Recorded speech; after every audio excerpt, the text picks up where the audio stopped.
Now, when you develop yourself to believe what you say will come to pass, you better watch what you say.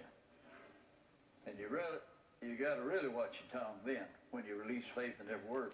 We bought a new car one time. This is several years ago, and I told my wife, I said, we better put a key under the bumper, you know, with a piece of tape or something, because one of us will probably lock the keys in the car. She said, I won't. Oh, I wanted to slap her, you know. But I didn't leave nobody but me then. And I said, well, you know, I'm trying to rationalize it. You know, it'd just be a good idea to have the keys in there in case one of us did. She said, I won't. Oh, I'm steaming, you know.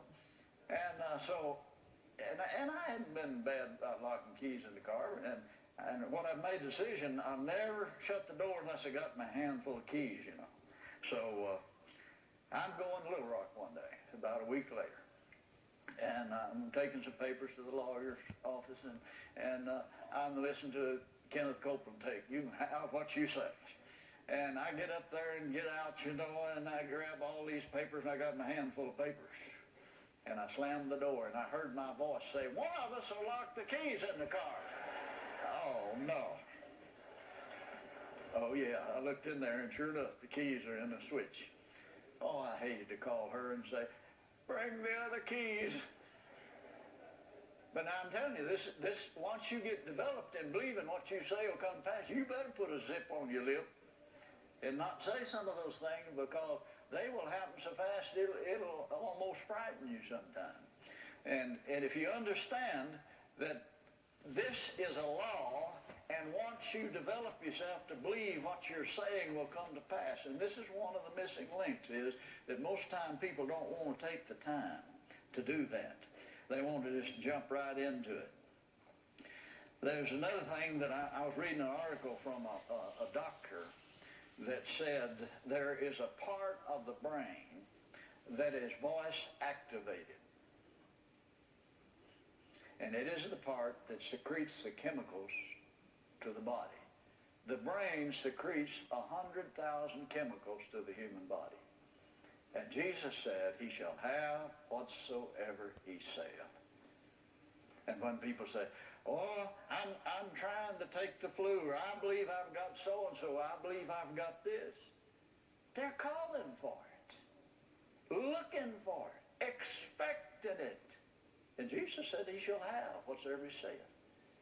I am convinced that you can cause the immune system to shut down by talking negative things about the body.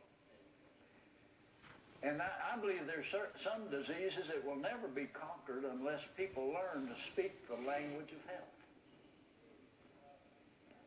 There's more to this than meets the eye of the things that Jesus said. He wasn't just making up scriptures and putting them in the Bible to fill up pages in the Bible. Medical science has tapped into a lot of things, and we don't have time to go into that tonight. But the Apostle Paul said, and I mentioned this the other night, the Apostle Paul said, the invisible things of God from the creation of the world are clearly seen, being understood by things that are made.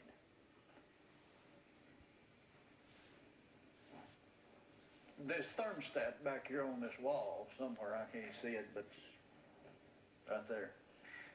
Now somebody made that thermostat. That thermostat is designed to heat and cool this building, but it has to be hooked to the heart of the unit. Now there's two things there. There's a thermometer that has only one purpose, and one purpose only, is to tell you how it is at the moment. But the thermostat can change what is. We have a lot of thermometer Christians. They can tell you how it is, and they'll tell you if you take time to listen, but they don't know how to change it. But we're talking about the law of change.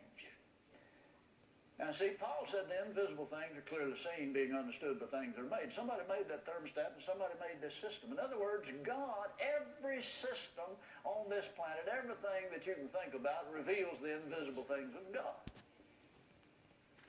Now, the heart of that unit is outside this problem.